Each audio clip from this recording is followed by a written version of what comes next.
मामर्चयित्वा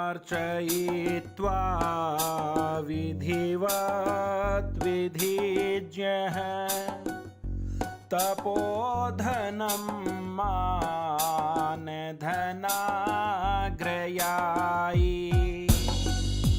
विशाम्पतिरवीष्टरभाजमारा कृताञ्जलिः कृत्यविदित्युवाचः त्यविदित्युवाच। पहले 2 श्लोकों की व्याख्या के वीडियो में हमने विस्तार से आपको अन्वय करने की विधि बतलाई थी। अब आगे के श्लोकों का अर्थ करते समय आप स्वयं उन नियमों का ध्यान रखेंगे। अब आगे के बाकी श्लोकों का हम साधारणतया सरलार्थ करेंगे। विधिज्ञ हैं, शास्त्रोक्त नियमों को जानने वाले।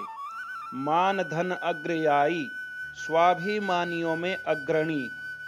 कृत्यवित, करने योग्य कर्मों को जानने वाले। विशाम्पति, प्रजा के स्वामी राजा रघु ने। तपोधनम, तपस्वी, तम, उस कोत्स का। विधिवत, विधिपूर्वक। अर्चयित्वा, पूजा या सत्कार करके। आरात, समीप में। कृतांजलि, हाथ जोड़े हुए। इति उवाच, ऐसा कहा। तो इस श्लोक का साधारणतया अर्थ होगा, शास्त्रोक्त नियमों को जानने वाले, स्वाभिमानियों में अग्रणी, करने योग्य कर्मों को जानने वाले, प्रजा के स्वामी राजा रघु ने उस तपस्वी कोत्स का विधि पूर्वक पूजा या सत्कार करके समीप में हाथ जोड़े हुए ऐसे कहा। इस श्लोक में विशाम्पति अर्थात प्रजा के स्वामी राजा के लिए 4 विशेषणों का प्रयोग हुआ है। विधिज्ञ है, मानधन अग्रयायी, कृत्यवित, कृतांजलि तथा इसमें तम अर्थात उस कोत्स के 2 विशेषण आए हैं, तपोधनम तथा विष्टरभाजम। अब अगले श्लोक को देखते हैं।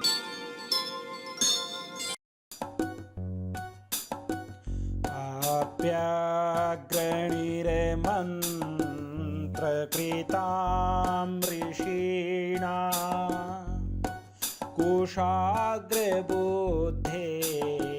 कुशली गुरुस्ते यतस्त्वया ज्ञानमशेषमाप्तं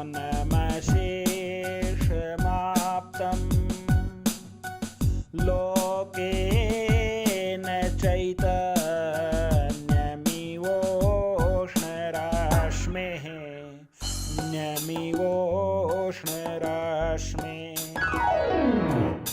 कुशाग्र बुद्धे, हे तीव्र बुद्धि कौत्स। मंत्रकृताम, मंत्रों का साक्षात्कार करने वाले। ऋषिणाम, ऋषियों में। अग्रणी, श्रेष्ठ। ते, तुम्हारे। गुरु, गुरुवर्तन्तु। अपि, क्या। कुशली, कुशलता पूर्वक हैं। यतः, जिनसे। त्वया, आपके द्वारा। अशेषम, संपूर्ण। ज्ञानम, ज्ञान। लोकेन, संसार द्वारा। उष्ण रश्मिः, सूर्य से। चैतन्यम इव, चेतनता प्राप्त करने के समान। आप्तम, प्राप्त कर लिया है।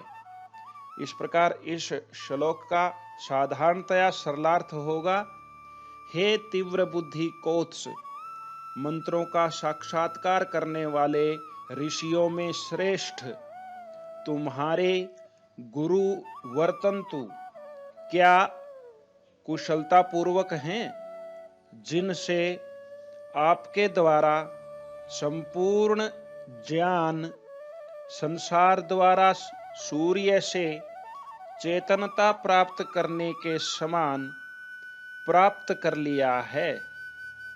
इस श्लोक में गुरु वर्तन्तु का एक विशेषण अथवा विशेषता बतलाई गई है मंत्र कृताम ऋषिणाम अग्रणी, मंत्रों का साक्षात्कार करने वाले ऋषियों में अग्रणी। इसमें ते अर्थात तुम्हारे यह सर्वनाम पद कौत्स के लिए आया है, वह इसका भी एक विशेषण है, कुशाग्र बुद्धे है। इसमें साधारणतया भी अर्थ वाले अपि का सर्वप्रथम प्रयोग होने के कारण प्रश्नवाचक अर्थ क्या बना है।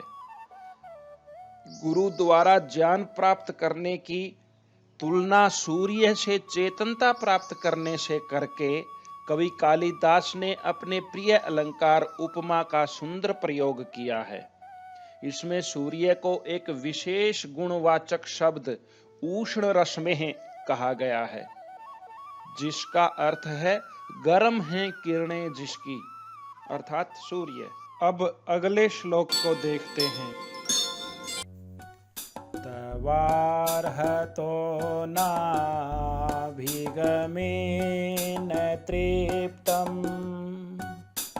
मनोनियोग क्रिययोत्सुकं मे अप्याज्ञया शासितुरात्मना वा प्राप्तोऽसि सम्भावयितुं वनान् माम्। अर्हतः पूजा के योग्य, तवै आपके, अभिगमेन आगमन से, मैं मेरा, मन है मन, न तृप्तम संतुष्ट नहीं हुआ है, नियोग क्रिया कहे गए कार्य को करने के लिए, उत्सुक है, अपि क्या, शासितुहु गुरुजी की आज्ञा से, आत्मना वा या स्वयं अपनी इच्छा से ही, माम मुझे, संभावयितुम सम्मानित करने के लिए, वनात वन से, प्राप्तो असि आए हो। अर्थात इस श्लोक का सरलार्थ होगा, पूजा के योग्य आपके आगमन से मेरा मन संतुष्ट नहीं हुआ है, किंतु आपके द्वारा कहे गए कार्य को करने के लिए उत्सुक है। क्या गुरुजी की आज्ञा से या स्वयं अपनी इच्छा से ही मुझे सम्मानित करने के लिए वन से आए हो। इस श्लोक में तवै सर्वनाम पद कौत्स के लिए आया है तथा इसका विशेषण है अर्हत है, अर्थात पूजा के योग्य। गुरु के लिए एक विशेष गुणवाचक शब्द का प्रयोग किया गया है शासितुहु, जिसका अर्थ है अनुशासन सिखलाने वाला, अर्थात गुरु। क्योंकि घर में अनेक प्रकार की चंचलता करने वाला बालक विद्यालय में गुरुजी के पास आकर अनुशासित हो जाता है।